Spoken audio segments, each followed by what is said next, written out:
জবানবন্দিতে সাবেক আইজিপি মামুন, শেখ হাসিনাকে রাতের ভোটের পরামর্শ দেন জাবেদ পাটোয়ারি। হাসিনাকে দেশে ফেরাতে আওয়ামী লীগের নতুন পরিকল্পনা। জানাবো ইসলামী দলগুলো নির্বাচন পদ্ধতির পরিবর্তন চায় কেন, এবং সর্বশেষ জানাবো বাগেরহাটে কমবে, গাজীপুরে বাড়বে সংসদীয় আসন, বলছেন ইসি। এতক্ষণ শুনছিলেন সংবাদ শিরোনাম, এবারে বিস্তারিত। তবে তার আগে অনুরোধ থাকবে আমাদের চ্যানেলটি সাবস্ক্রাইব করে বেল আইকনটি ক্লিক করুন। ইসলামী দলগুলো নির্বাচন পদ্ধতির পরিবর্তন চায় কেন? দলগুলো বলছে, আনুপাতিক প্রতিনিধিত্ব বা পিআর পদ্ধতিতে একটি নির্বাচনে দেওয়া প্রত্যেকটি ভোট কাজে লাগে এবং প্রতিটি ভোট সংসদে সমানভাবে প্রতিনিধিত্ব করে। তাছাড়া একটি নির্বাচনে প্রদত্ত ভোটের সংখ্যা ও হারের ভিত্তিতে সংসদে আসন বণ্টন হয়। জামায়াতের আমির শফিকুর রহমান বলেন, এই পদ্ধতিতে স্বৈরাচার বা কর্তৃত্ববাদী হওয়ার সুযোগ নেই, কিন্তু সরাসরি ভোটের ব্যবস্থায় কোনো দল 51% ভোট পেয়ে যদি সরকার গঠন করে, ওই দল তখন 50% ভোট পাওয়ার অন্য দলগুলোকে বাদ দিয়ে একক আধিপত্য বিস্তার করে। সেজন্য তারা এই পরিবর্তন চান। কিন্তু এখন পদ্ধতি পরিবর্তনের দাবি তোলার পেছনে নির্বাচন প্রলম্বিত করা বা অন্য কোনো উদ্দেশ্য থাকতে পারে বলে বিএনপি সহ বিভিন্ন দল যেসব অভিযোগ করছে, সেই অভিযোগ মানতে রাজি নন জামায়াতের আমির। দলটির আরেক নেতা সৈয়দ আবদুল্লাহ মোহাম্মদ তাহের বলেন, কোনো দল সর্বনিম্ন 1% ভোট পেলেই সংসদে আনুপাতিক প্রতিনিধিত্ব পাবে, এই প্রস্তাব তারা করেছেন। ফলে বেশিরভাগ দল প্রতিনিধিত্ব করার সুযোগ পাবে বলে তারা মনে করছেন। ফলে ছোট দলগুলোর এই পদ্ধতিতে বেশি আগ্রহ, কারণ এমন অনেক দলের আসন ভিত্তিক সরাসরি ভোটে জিতে আসা কঠিন। বামপন্থী বিভিন্ন দলও আনুপাতিক প্রতিনিধিত্বের পক্ষে। আনুপাতিক পদ্ধতির ভোটে ব্যালটে প্রার্থী থাকবে না, দলীয় প্রতীকে ভোট হবে। একটি দল যত শতাংশ ভোট পাবে সেই অনুপাতে আসন বণ্টন হবে। বিশ্বের 170টি দেশের মধ্যে 91টি দেশে আনুপাতিক নির্বাচন ব্যবস্থা প্রচলিত। এই অঞ্চলে নেপাল ও শ্রীলঙ্কায় এই পদ্ধতি চালু রয়েছে। তবে বিএনপি ও এর মিত্র দলগুলো বলছে, বাংলাদেশের বাস্তবতায় এই পদ্ধতি বাস্তবায়ন করা সম্ভব নয়। এই পদ্ধতি চালু করতে আরও অনেক সময় প্রয়োজন। বাংলাদেশে ভিন্ন একটি দিক হচ্ছে, নির্বাচন ঘিরে রাজনীতিতে মেরুকরণ হয় জোটগতভাবে। 2001 সাল থেকে জোটগতভাবে নির্বাচন করার প্রবণতা বেড়েছে। ছোট ছোট দলগুলো যেমন বড় একটি দলের জোটে আশ্রয় নিয়ে আসন ভাগাভাগি করার ভোটে অংশ নেয়। এতে বড় দলগুলোর প্রতিপক্ষকে হারানোর লক্ষ্য বা স্বার্থ থাকে। জোটগতভাবে নির্বাচনে অংশ নেওয়ার ক্ষেত্রে আনুপাতিক প্রতিনিধিত্বের পদ্ধতি কিভাবে কার্যকর করা হবে, সেই প্রশ্ন উঠছে। এ ব্যাপারে ইসলামী দলগুলোর নেতারা বলছেন, এসব প্রশ্নে আলোচনার মাধ্যমে ঠিক করা হবে। কিন্তু এই প্রশ্নও রয়েছে যে, ভোটাররা তাদের এলাকায় সরাসরি প্রতিনিধি নির্বাচিত করতে পারবে না। এছাড়া এলাকার প্রতিনিধি কিভাবে ঠিক করা হবে, এ ব্যাপারে জামায়াত ইসলামী আন্দোলনের নেতারা বলছেন, এলাকায় সরাসরি প্রতিনিধি থাকার কারণে দুর্নীতি, ক্ষমতার অপব্যবহার সহ নানা অনিয়মের অভিযোগ ওঠে। সংসদে আইন প্রণেতারা উন্নয়ন সহ স্থানীয় সরকারের কাজে যুক্ত না হয়ে শুধু আইন প্রণয়নে ভূমিকা রাখবে, সেটা তারা চান। পরে এর পাল্টা বক্তব্য হাজির করছেন বিএনপি নেতারা। তারা বলছেন, এই পদ্ধতি চালু করার পর্যায়ে যেতে বাংলাদেশে কমপক্ষে 1 দশক সময় নিয়ে কাজ করতে হবে। সংসদে আইন প্রণেতারা উন্নয়ন সহ স্থানীয় সরকারের কাজে যুক্ত না হয়ে শুধু আইন প্রণয়নে ভূমিকা রাখবে, সেটা তারা চান। পরে এর পাল্টা বক্তব্য হাজির করছেন বিএনপি নেতারা। তারা বলছেন, এই পদ্ধতি চালু করার পর্যায়ে যেতে বাংলাদেশে কমপক্ষে 1 দশক সময় নিয়ে কাজ করতে হবে। প্রিয় দর্শক, এই ছিল এখনকার সর্বশেষ সংবাদ। আপডেট সংবাদ পেতে চ্যানেলটি সাবস্ক্রাইব করে বেল আইকনটি ক্লিক করুন। কমেন্টে আপনার মতামত জানিয়ে আমাদের সাথেই থাকুন। ধন্যবাদ সবাইকে। আল্লাহ হাফেজ।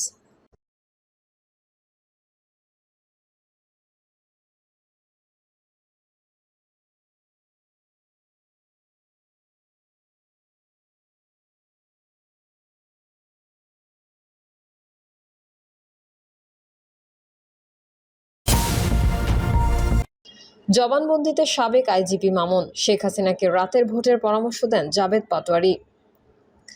2018 সালের নির্বাচনের রাতেই বাক্সে 50% ব্যালট রাখতে শেখ হাসিনাকে পরামর্শ দিয়েছিলেন তৎকালীন আইজিপি জাবেদ পাটোয়ারি। পরে সরকারের পক্ষ থেকে মাঠ পর্যায়ে বাক্সে ব্যালট রাখার নির্দেশনা দেওয়া হয়।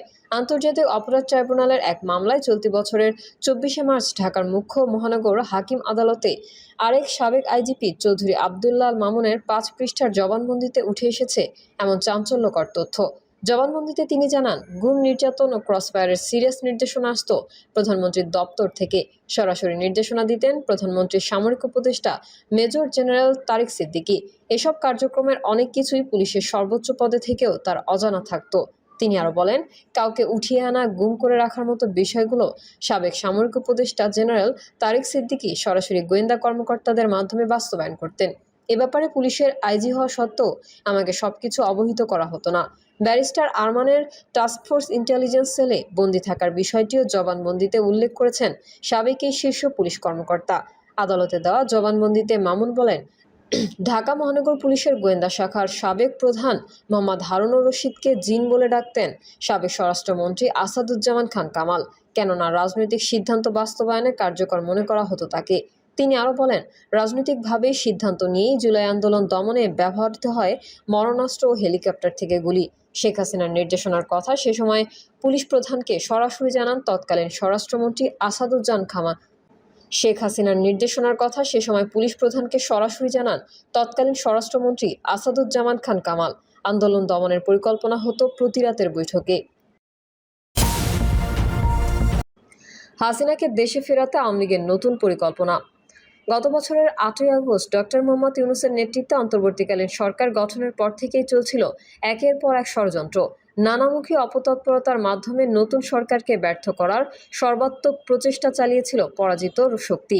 সব ধরনের পরিকল্পনা ব্যর্থ হওয়ার পর নতুন করে সক্রিয় হয়ে উঠেছে কার্যত নিষিদ্ধদল আওয়ামী লীগ। এবার তাদের টার্গেট বড় ধরনের হামলা চালিয়ে দেশকে অস্থিতিশীল করে তোলা। এবার আওয়ামী লীগ নেতা বাহাউদ্দিন নাসিম এবং সাবেক প্রধানমন্ত্রী শেখ হাসিনার সহকারী একান্ত সচিব সাইফুজ্জামান শেখরের নির্দেশে দেশকে অস্থিতিশীল করার চক্রান্ত চলছে। অনাকাঙ্ক্ষিত ঘটনা কিভাবে ঘটাবে, ঘটনার পর কিভাবে পালাবে, শেখ হাসিনাকে কিভাবে দেশে ফিরিয়ে আনবে, জনসমাগম কোথায় ঘটাবে প্রভৃতি বিষয় নিয়ে এর মধ্যে একটি প্রশিক্ষণ কর্মসূচি সম্পন্ন করেছে কার্যত নিষিদ্ধ আওয়ামী লীগ। 8ই জুলাই সকাল 10টা থেকে সন্ধ্যা 6টা পর্যন্ত রাজধানীর একটি কনভেনশন হলে ওই প্রশিক্ষণ সম্পন্ন হয়। সেখানে অংশ নেন 400 নেতাকর্মী। নির্দেশদাতা শেখর এবং নাসিম বিদেশে পলাতক থাকলেও আওয়ামী লীগ নেতা সোহেল রানা ও শামীমা নাসরিন শম্পার নেতৃত্বে নাশকতা ছক হচ্ছিল। তাদের পরিকল্পনা ছিল শাহবাগে বসার, অস্থিতিশীল করে শেখ হাসিনাকে দেশে ফিরিয়ে আনার পরিকল্পনাও তাদের ছিল। পরিকল্পনায় যুক্ত শম্পা, সোহেল রানা সহ ঢাকা থেকে 14 জনকে সন্ত্রাস বিরোধী আইনে গ্রেফতার করার পর 2 দফা রিমান্ডে নেওয়া হয়েছে। এছাড়া সারা দেশে আরও বেশ কিছু গ্রেফতার করা হয়েছে। আইনশৃঙ্খলা রক্ষাকারী বাহিনীর উচ্চ পর্যায়ের সূত্র যুগান্তরকে বিষয়টি নিশ্চিত করেছে। সূত্র জানায়, কনভেনশন হলটি বুকিং করেন শামীমা নাসরিন শম্পা। তার বাড়ি গোপালগঞ্জে।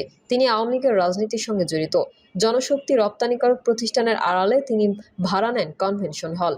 ভাড়া নেওয়ার সময় বলা হয় তারা বিদেশে জনশক্তি রপ্তানি করবেন, এজন্য কিছু লোককে প্রশিক্ষণ দিতে হবে। এই পরিকল্পনার মাস্টারমাইন্ড হলেন সোহেল রানা।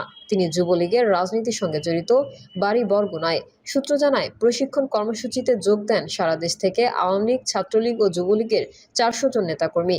রেজিস্ট্রেশন কার্যক্রম সম্পন্ন করার সময় এক একজনের ব্যবহার করেন এক এক ছদ্মনাম।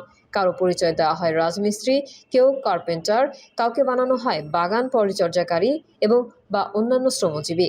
কনভেনশন হলের ম্যানেজার আওয়ামী লীগ নেতাদের পরিকল্পনার কথা জানলেও হলের অন্য স্টাফরা কিছু জানতেন না। তবে মামলা হওয়ার পর পুলিশ যখন তদন্তে যায় তখন সবাই জানতে পারেন সবকিছু। বিষয়টি নিয়ে কাজ করছে বেশ কয়েকটি গোয়েন্দা সংস্থা। সবার আগে তথ্য পায় এনএসআই এবং এসবি। এই দুইটি গোয়েন্দা সংস্থার দেওয়া তথ্য অনুযায়ী শম্পা ও সোহেল রানাকে গ্রেফতার করে ঢাকা মহানগর গোয়েন্দা পুলিশ।